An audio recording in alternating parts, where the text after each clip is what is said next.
नमस्कार मित्र मैत्रिणींनो, स्वामी समर्थ. आज आपण बघूया श्रावणातील शनिवारची मारुतीची कहाणी. ही कथा पद्मपुराणातील आहे. एकदा भगवान विष्णूंनी धनंजय नामक विष्णू भक्त ब्राह्मणाची सत्व परीक्षा घेण्याचे ठरवले.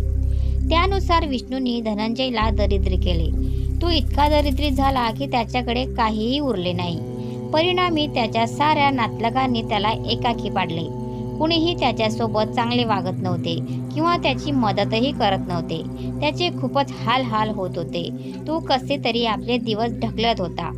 ते थंडीचे दिवस होते. खूपच थंडी पडलेली होती. त्याच्याकडे व्यवस्थित पांघरूणही नव्हते. त्यामुळे थंडीपासून स्वतःचे रक्षण व्हावे ह्या हेतूने धनंजय सुकी लाकडे गोळा करून शेकोटी पेटवत असे. एकदा अशीच लाकडे तोडत असताना त्याने पिंपळाची फांदी तोडली.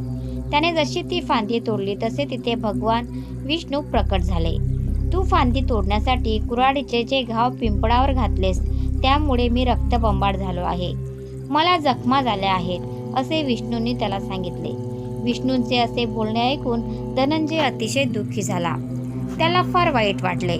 त्या क्षणी त्याच कुऱ्हाडीने त्याने स्वतःची मान तोडून घ्यायचे ठरवले. त्याने प्रायचित्त करण्याचे ठरवले. त्याची ही भक्ती पाहून विष्णू प्रसन्न झाले. त्याचे सर्व वैभव परत मिळवण्यासाठी त्यांनी धनंजयला रोज अश्वत्थामाची पूजा करण्यास सांगितले. त्याप्रमाणे धनंजय रोज भक्तिपूर्वक पूजा करू लागला. पुढे कुबेरानं त्याला विपुल धनद्रव्याने श्रीमंत केले. प्रत्यक्ष भगवंताने गीतेमध्ये अश्वत्थ सर्व वृक्षानामो, वृक्षामध्ये जो अश्वत्थ मी तोच होय असे म्हटले आहे. एखादी वस्तू किंवा व्यक्ती हरवल्यास प्रदक्षिणा घातल्याने परत मिळते अशी श्रद्धा आहे. ज्ञानदेव महाराजांनी वडील परत यावे म्हणून त्यांच्या आईने मोठ्या श्रद्धेने अशा प्रदक्षिणा घातल्या होत्या हे सर्व ज्ञात आहे. काही ठिकाणी पूजा करण्यापूर्वी महिला वट वृक्षाप्रमाणेच अश्वत्थ वृक्षालाही प्रथम दोरा गुंडाळतात. दुष्ट शक्तींना बांधून ठेवण्याचे एक प्रतीक म्हणून हा दोरा गुंडाळला जातो. श्रावणातील प्रत्येक शनिवारी अश्वत्थाची पूजा करण्याची प्रथा आहे. दुधामध्ये बेलाचे पान घालून ते दूध पिंपळाच्या मुळात घालावे. त्यामुळे त्या दुधाचा सुगंध पिंपळाला मिळतो. पिंपळाची पूजा करणे म्हणजे विष्णू पूजा करणे असे मानले जाते. पिंपळाच्या खाली मारुती असल्यास त्याचीही पूजा करण्याची प्रथा आहे. तसेच मारुती नसल्यास पिंपळाची आणि मारुतीची अशी वेगवेगळ्या पूजा देखील केल्या जातात. पूजन करावे. हनुमंतांना आवडणारा नैवेद्य द्यावा. धूप दीप अर्पण करून आरती करावी. प्रसाद ग्रहण करावा. पिंपळाच्या ठिकाणी जाऊन पूजा करणे शक्य नसल्यास हनुमंतांचे घरच्या घरी नामस्मरण करावे. शनिवार हा मारुतीचा वार असल्यामुळे श्रावणात मारुतींना तेल, शेंदूर, रुईच्या पानांची माळ अर्पण करावी. पिंपळाच्या पूजेने सर्व तऱ्हेच्या पीडांचा परिहार होतो. वेद काळापूर्वीच्या सिंधू संस्कृतीत अश्वत्थ वृक्षाला निर्मितीचे प्रतीक मानले गेले होते. तेव्हापासून हा वृक्ष पूजनीय आहे. पुढे ऋग्वेद काळातही यज्ञ कर्मात अग्निमंथनासाठी लागणारी उत्तरारणी अश्वत्थापासून बनवली जाई. उपनिषद काळात अश्वत्थ हे देवस्थान मानले गेले. संपत शनिवारची कथा. प्राचीन काळातील गोष्ट आहे. एक आटपाट नगर होतं. तिथे एक हरी नामक गरीब ब्राह्मण राहत होता. त्याला 3 सुना होत्या. सर्व एकत्र मिळून सर्व काम करत असत. पावसाळ्याच्या दिवशी तो लवकर उठायचा. आपले सर्व नित्यकर्म कामे आवरून तो सकाळी जेवायचा. लेकी सुनांना देखील शेतावर घेऊन जायचा. धाकट्या सुनेला मात्र तो घरी ठेवायचा.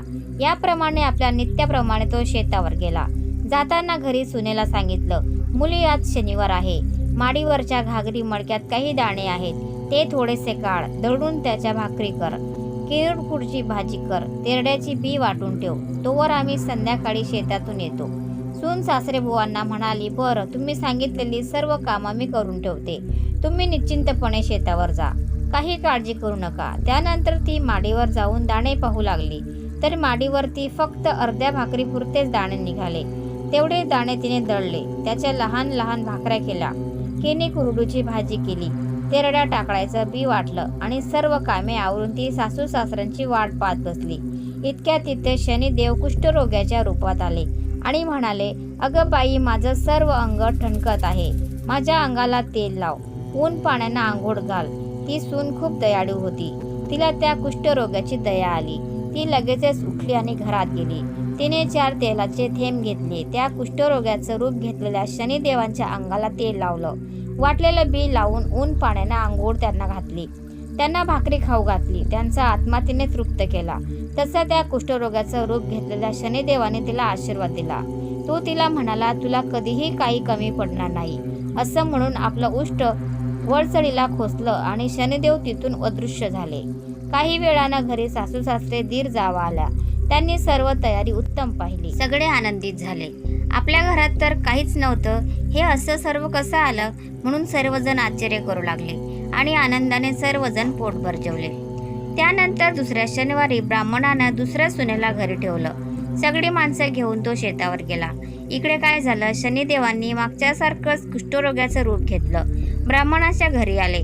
त्यांनी त्या सुनेला आवाज दिला आणि म्हणाले, अगं बाई, अगं ठणकत आहे, अंगाला तेल लाव आणि आंघोळ घाल. ब्राह्मणाची जी सून घरी होती ती त्यांच्याशी बोलू लागली, आमच्याकडे तेल नाही आणि मी का तुम्हाला तेल लावून आंघोळ घालू. जेव्हा शनिदेवाने तिला जेवणाची मागणी केली त्यावर ती म्हणाली, बाबा आम्ही काय करावं, आमच्याजवळ काही नाही. तेव्हा शनिदेव म्हणाले, जे असेल त्यातलं थोडंसं मला दे. ब्राह्मणाची सून माझ्याजवळ काही नाही असं म्हणाली. तेव्हा शनिदेवाने तिला शाप दिला की तुझ्याजवळ जे असेल ते देखील नाहीसं होईल आणि ते अंतर्धान पावले. त्यानंतर ब्राह्मणाची सून माडीवर गेली. हंडी मडकी पाहू लागली. तिला त्यात काहीच सापडलं नाही. संध्याकाळ झाली. सासू सासरे दीर जावा घरी आले. सर्व तयारी पाहू लागले. तो त्यांना काहीच दिसेना. सासरा सुनेला ओरडायला लागला. तेव्हा सुनेनं झालेली सर्व हकीकत सांगितली. सर्व दुःखी होऊन त्या रात्री उपाशी झोपे गेले. त्यानंतर पुन्हा तिसरा शनिवार आला. ब्राह्मणाने त्यावेळेस तिसऱ्या सुनेला घरी ठेवलं. जेवणाची तयारी चांगली कर म्हणून सांगितलं. सर्वजण शेतावर गेले. इकडे मागच्यासारखे शनिदेव कुष्ठरोगाचं रूप घेऊन आले.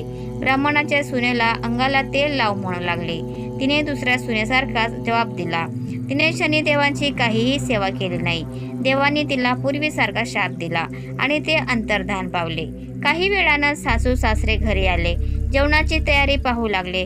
तो तिथे त्यांना काहीच दिसेना. मग त्या सुनेने देखील मागच्या सारखीच हकीकत त्यांनी ऐकवली. सगळ्यांना पुन्हा उपवास घडला. मनात सर्वजण दुःखी झाले आणि तसेच उपाशी झोपी गेले. त्यानंतर चौथा शनिवार आला. ब्राह्मणाने आता पुन्हा धाकट्या सुनेला घरी ठेवलं. पहिल्यासारखीच आज्ञा केली आणि आपण शेतावरती गेले. इकडे शनिदेवांनी गलित कुष्ठरोगाचं रूप घेतलं. पुन्हा ब्राह्मणाच्या घरी आले. सुनेला म्हणू लागले, बाई बाई, माझं अंग ठणकत आहे, त्याला थोडं तेल लाव आणि आंघोळ घाल. तिने आदरानं बरं म्हटलं. घरात जाऊन तेल आणलं. शनिदेवांच्या अंगाला तेल लावलं. ऊन पाण्यानं आंघोळ घातली. त्यांना भाजी भाकरी खायला दिली. त्यांचा आत्मा पुन्हा तृप्त झाला. शनिदेवाने तिला आशीर्वाद दिला. ते म्हणाले, तुझा देखील आत्मा परमेश्वर असाच तृप्त करेल. त्यांनी आपलं उष्ट वडचढणीला खोचलं आणि पुन्हा अंतर्धान झाले. पुढे ब्राह्मणाची सून माडीवर गेली. हंडी मडकी पाहू लागली. तिला तिथे भरपूर दाणे दिसले. तिने ते दाणे घेतले, दळले आणि त्याच्या भाकरी केल्या. तिने सर्व चांगला स्वयंपाक केला आणि सासू सासऱ्यांची वाट पाहत बसली. थोड्या वेळाने सासू सासरे तिथे आले. सुनेला विचारू लागले, मुली, आज तू काय केलं आहेस. सुनेनं लगेच सांगितलं, सगळं तयार आहे. न्हायला तेल आहे, टाकड्याची चोखणी आहे, आंघोळीला ऊन पाणी आहे, जेवायला बाजरीची भाकरी आहे, तोंडी लावायला केने कुरडीची भाजी आहे. सासू सासऱ्यांना फार आनंद झाला. आपल्या घरात तर काहीच नव्हतं आणि इतकं सामान कुठून आणलं म्हणून त्यांनी त्यांना विचारणी केली. तिने कुष्ठरोगाची सगळी हकीकत सांगितली. तिला दिलेला आशीर्वाद सांगितला. सासऱ्याला खूप आनंद झाला आणि इतक्यात काय चमत्कार झाला. सासऱ्याची दृष्टी वळचढणीकडे गेली. तिथे काही खोचलेलं त्यांच्या दृष्टीस पडलं. त्यांनी ते सोडून पाहिलं. तो पत्रावळीवर हिरे मोती होते.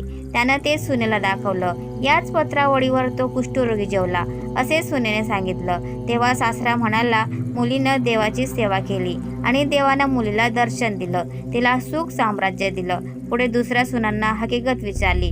त्यांनी 2 वेळा आला होता म्हणून सांगितलं. आम्ही त्याला काहीही दिलं नाही. त्याचा त्याला राग आला.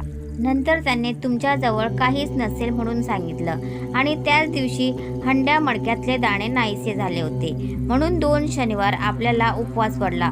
पुढे सासू सासऱ्यांनी शनिदेवाची प्रार्थना केली, मुलीला आशीर्वाद दिला व नेहमी शनिदेवाची पूजा करू लागले. जसं शनिदेव त्यांना प्रसन्न झाले तसेच आम्हालाही होवो. ही 60 उत्तराची कहाणी 5 उत्तरी सफळ संपूर्ण.